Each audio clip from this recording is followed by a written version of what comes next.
नमस्कार दोस्तों, अगर आप अपने जीवन में कुछ नया सीखना चाहते हैं तो हमारे इस आदि सागर चैनल को जरूर सब्सक्राइब करें।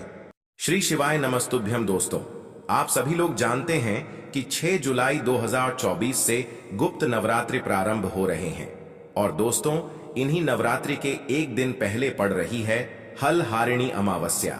दोस्तों साल में जितनी भी नवरात्रि होती हैं उन सभी नवरात्रों के एक दिन पहले अमावस्या आती है और इस विशेष अमावस्या का पंडित जी द्वारा बताया गया 7 चने की दाल वाला उपाय है जो कि सभी लोग हमेशा करते हैं।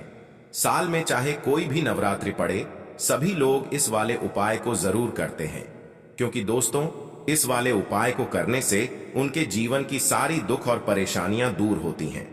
हम आपको बताते हैं कि इस 7 चने की दाल वाला उपाय को आपको कब करना है। इस विशेष अमावस्या के दिन यह उपाय हम आपको एक दिन पहले बता रहे हैं ताकि आप लोग इस उपाय को अच्छे से समझ लो और इस उपाय को इस अमावस्या के दिन जरूर करो जो कि इस गुप्त नवरात्रि के एक दिन पहले पड़ रही है, जिसका नाम हलहारिणी अमावस्या है। तो चलिए दोस्तों उपाय को शुरू करते हैं। देखिए यह हलहारिणी अमावस्या दिन इतना खास होता है, इतना महत्वपूर्ण होता है। देखा है कभी कभी बड़े बड़े पूजा पाठ अनुष्ठान से जो मनोकामना पूर्ण नहीं होते, हलहारिणी अमावस्या के दिन एक छोटे से उपाय करने से ही आपकी मनोकामना पूर्ण हो जाती है। और बहुत सारे लोगों ने इस उपाय को किया भी है और उनको इस उपाय को करने का फल भी जरूर मिला। अगर आप लोग भी इस उपाय को हलहारिणी अमावस्या के दिन करना चाहते हैं तो आप इस उपाय को पहले अच्छे से समझ लेना, सुन लेना, उसके बाद करना ना। आपको इस उपाय का फल जरूर मिलेगा और इस उपाय को कर लेने से आपके घर में चाहे किसी भी प्रकार की दुख और समस्या क्यों ना चल रही हो, आपको उसका कारण भी नहीं पता है कि भाई यह समस्या किस कारण से चल रही है। उसका कुछ भी कारण हो सकता है, जैसे पितृदोष हो सकता है या किसी भी तरह का मंगल दोष भी हो सकता है, और भी बहुत तरह के दोष होते हैं, कुछ भी हो सकता है। पर आपको इस उपाय को करने के लिए अपने दोष को पता लगाने की भी जरूरत नहीं है। हलहारिणी अमावस्या के दिन इस 7 चने की दाल वाला उपाय को आप लोगों को कर लेना है। यह एक ऐसा उपाय है जिस उपाय को अगर किसी विशेष दिन पर किया जाए तो भाई उस विशेष दिन का जो है वह तो हमें मिलता ही मिलता है, पर हमने उस दिन पर इस 7 चने की दाल वाला उपाय को किया है तो हमें उससे भी बड़ा फल मिलता है और फल बहुत जल्दी मिलता है, क्योंकि आप इस उपाय को बहुत ही बड़े और विशेष दिन पर कर रहे हो, क्योंकि हलहारिणी अमावस्या के दिन बहुत ही ज्यादा बड़ा होता है। इसीलिए दोस्तों आज की इस वीडियो में हम आप लोगों को 7 चने की दाल वाला उपाय समझाएंगे, जिस उपाय को करने से अगर आपकी किसी भी प्रकार की मनोकामना है, किसी भी प्रकार की दहक और परेशानी है, सबसे ज्यादा समस्याएं आपके जीवन में ही हैं। अगर आपको धन प्राप्ति नहीं हो पा रहा है, रुपए पैसे की, आपके घर में लगातार दिक्कत परेशानियां चलती चली आ रही हैं, आपका व्यापार, आपकी नौकरी अगर अच्छे ऐसे नहीं चल रहे हैं जिसकी वजह से घर में लगातार आर्थिक समस्याएं बनी रहती हैं, घर का कोई ना कोई सदस्य अगर बीमार रहता है, आपस में एक दूसरे से लड़ाई झगड़ा होता रहता है, किसी की अगर बनती नहीं है, तो पूज्य गुरु जी ने कहा है कि जब आपके जीवन में ऐसी परिस्थितियां आ जाएं कि आप एक एक रुपए खर्च करने से पहले कई बार सोचने लगे हो, आपको धन प्राप्ति अगर नहीं हो पा रहा हो, तो आपको सिर्फ और सिर्फ 7 चने की दाल वाला उपाय अमावस्या दिन से शिवलिंग के सामने एक ऐसा विशेष उपाय करना है जो आपकी इन सारी समस्याओं को सिर्फ 7 दिन के अंदर ही समाप्त कर देगा। तो चलिए जानते हैं इन विशेष उपायों के बारे में। अगर आप भी महादेव के सच्चे भक्त हैं तो वीडियो को लाइक और चैनल को सब्सक्राइब जरूर कर लें दोस्तों। अब उसके बाद में दोस्तों ये वाला जो उपाय है ये किसको करना है, तो देखो घर का जो बड़ा और मुख्य सदस्य होगा उसी व्यक्ति को यह वाला उपाय करना है। आज का यह वीडियो बहुत ही खास होने वाला है, क्योंकि अमावस्या तिथि में किए जाने वाले 3 विशेष उपाय आज आपको इस वीडियो में बताए जाएंगे। यह उपाय आप अपनी समस्या के अनुसार कर सकते हैं। इन उपायों में आपको धन प्राप्ति के उपाय बताए जाएंगे, आपकी मनोकामना पूर्ति के उपाय बताए जाएंगे। जीवन में किसी भी प्रकार के संकट चल रहे हैं, समस्याएं चल रही हैं, तो उनको दूर करने के उपाय बताए जाएंगे।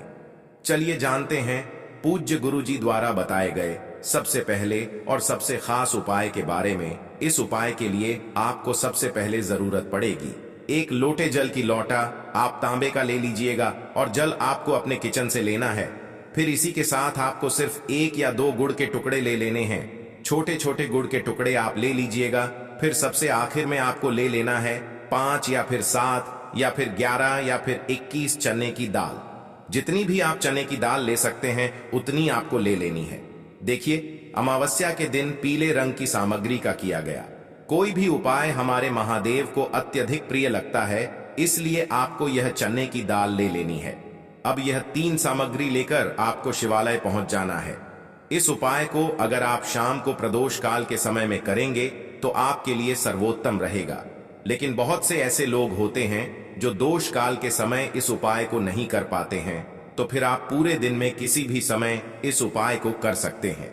देखिए, शिवालय पहुंचने के बाद आप एक कोशिश करिएगा कि आप दक्षिण दिशा में बैठ जाइए और उत्तर दिशा की तरफ अपना फेस कर लीजिए।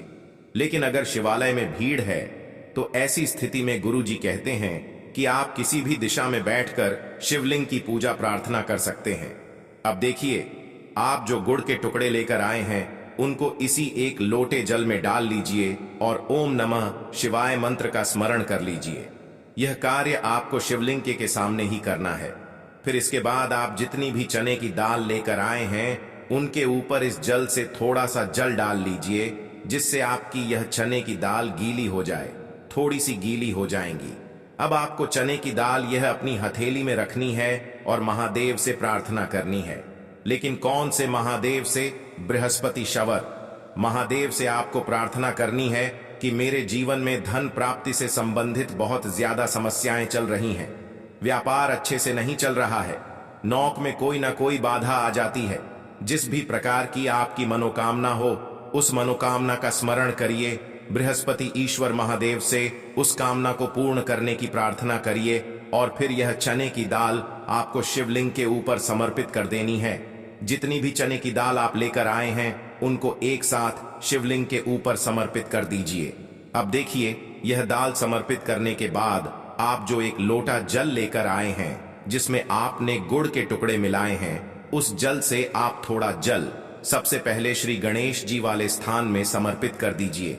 फिर थोड़ा सा जल आप श्री कार्तिकेय जी वाले स्थान में समर्पित कर दीजिए।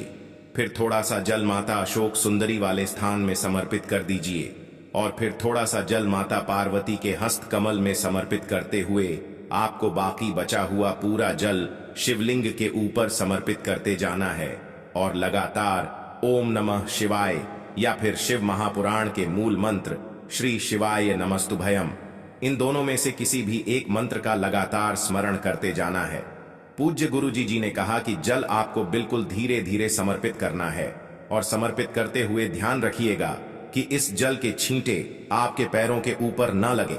फिर उसके बाद वहीं शिवलिंग के सामने बैठकर बृहस्पति शवर महादेव से प्रार्थना करते हुए आपको वापस अपने घर आ जाना है।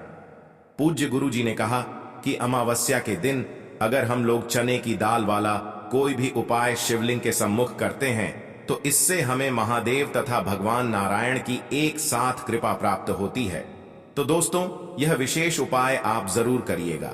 अब जानते हैं गुरुजी द्वारा बताए गए दूसरे खास उपाय के बारे में। यह उपाय भी आपकी मनोकामना को पूर्ण करने के लिए है। इस उपाय के लिए भी आपको एक लोटा जल ले लेना है, साथ ही साथ आपको एक बेलपत्र ले लेनी है। अगर आपके पास बेलपत्र नहीं है तो शिवलिंग के ऊपर चढ़ी हुई बेलपत्र को उठाकर जल से शुद्ध करके फिर आप उसका भी इस्तेमाल कर सकते हैं। बस आपको हमेशा ध्यान रखना होता है कि यह बेलपत्र कहीं से भी कटी फटी नहीं होनी चाहिए। फिर सबसे आखिर में आपको थोड़ा सा शहद ले लेना है, थोड़ा सा 2-4 बूंद आप शहद ले लीजिए और अब यह सारी सामग्री लेकर आपको शिवालय पहुंच जाना है। इस उपाय को भी आप पूरे दिन में किसी भी समय कर सकते हैं। देखिए, यह उपाय भी आपकी मनोकामना को परिपूर्ण करने के लिए है, धन प्राप्ति के लिए है, व्यापार के लिए है, नौकरी के लिए है, कोई भी विशेष मनोकामना है तो उसको पूर्ण करने के लिए है। अब देखिए, शिवालय पहुंचने के बाद सबसे पहले आप जो एक बेलपत्र लेकर आए हैं, बेलपत्र की तीनों पत्तियां जिस स्थान पर जुड़ी रहती हैं उसी स्थान पर आपको यह शहद लगा देना है। 1 बूंद शहद या 2 बूंद शहद जो आप लेकर आए हैं उसको अपनी अनामिका उंगली में लगाइए और इस शहद को आप बेलपत्र की जो तीनों पत्तियां होती हैं उस तीनों पत्तियों का जो मिलन बिंदु होता है, जहां पर तीनों पत्तियां मिलती हैं, उस स्थान पर आपको यह थोड़ा सा शहद लगा देना है। यहां पर आपको शहद लगा देना है और फिर इसी स्थान पर आपको पकड़ लेना है। जिस स्थान पर आपने शहद लगाया है उसी स्थान पर आप पकड़ लीजिए और इस बेल पत्र को आप शिवलिंग के ऊपर समर्पित कर दीजिए। आपकी जो भी मनोकामना है उस मनोकामना का स्मरण करिए, महादेव से उस मनोकामना को पूर्ण करने की प्रार्थना करिए और फिर यह बेल पत्र आपको शिवलिंग के ऊपर समर्पित कर देनी है। ध्यान रखिएगा, बेल पत्र की जो चिकनी साइड का हिस्सा है वह शिवलिंग में टच करेगा और बेल पत्र की डंडी जलाधारी की तरफ रहेगी। इसके बाद आप जो एक लौटा जल लेकर आए हैं उसको धीरे धीरे इसी बेल पत्र के ऊपर समर्पित करते जाइए और लगातार ओम नमः शिवाय या फिर श्री शिवाय नमस्तुभयम, इन दोनों में से किसी भी एक मंत्र का स्मरण करते जाइए। पूज्य गुरु जी ने कहा कि जल आपको इतने धीरे समर्पित करना है कि जल समर्पित करते हुए आप कम से कम 11 बार ओम नमः शिवाय मंत्र का स्मरण जरूर कर लें। फिर इसके बाद जो जलाधारी से जल नीचे गिर रहा है उसको तो थोड़ा सा अपनी हथेली में लीजिए और अपनी दोनों नेत्रों के ऊपर यानी अपनी दोनों आंखों के ऊपर इस जल को लगा लीजिए। गुरुजी कहते हैं कि अमावस्या के दिन किए जाने वाला यह उपाय आपके सोए हुए भाग्य को चमकाने के लिए है, आपकी रूठी हुई किस्मत को बदलने के लिए है। इसलिए इस अमावस्या के दिन आप इस उपाय को जरूर करिएगा। अब जानते हैं पूज्य गुरुजी द्वारा बताए गए, अब बात कर लेते हैं दूसरे उपाय की।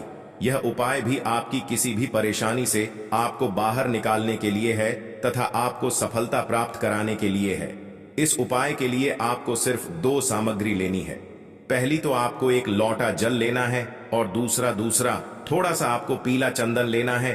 पीले चंदन में थोड़ा सा जल मिला लीजिए और इसे एक लेप की तरह तैयार कर लीजिए और यह दोनों सामग्री लेकर आपको शिवालय पहुंच जाना है। देखिए, शिवालय पहुंचने के बाद सबसे पहले आप जो चंदन लेकर आए हैं उस चंदन को अपनी अनामिका उंगली में लगाइए और सबसे पहले श्री गणेश जी वाले स्थान पर एक बिंदी यानी एक टीकी रख दीजिए। फिर दोबारा थोड़ा सा चंदन लगाइए और श्री कार्तिकेय जी वाले स्थान पर एक बिंदी यानी टीकी रख दीजिए। फिर तीसरे नंबर पर आप माता अशोक सुंदरी वाले स्थान पर एक बिंदी लगाइए और ओम नमः शिवाय मंत्र का स्मरण कर लीजिए। फिर चौथे नंबर पर आप जलाधारी की सबसे आगे वाले स्थान पर एक बिंदी लगाइए और ओम नमः शिवाय मंत्र का स्मरण कर लीजिए। फिर 5वें नंबर पर आप माता पार्वती के हस्त कमल में एक बिंदी लगाइए और ओम नमः शिवाय मंत्र का स्मरण कर लीजिए। फिर 6ठे नंबर पर आप शिवलिंग का जो पीछे वाला स्थान होता है, जलाधारी के बिल्कुल अपोजिट साइड वाला, वहां पर एक बिंदी लगाइए और ओम नमः शिवाय मंत्र का स्मरण कर लीजिए। और आपको एक बार केवल उंगली नहीं डुबो है चंदन में, बल्कि एक बार गणेश जी वाले स्थान पर लगाइए। फिर दोबारा उंगली चंदन में डुबोइए, फिर दूसरे स्थान पर लगाइए, फिर दोबारा चंदन में डुबोइए। हर बार आपको उंगली चंदन में डुबो है और फिर उसके बाद ही लगाना है। इसके बाद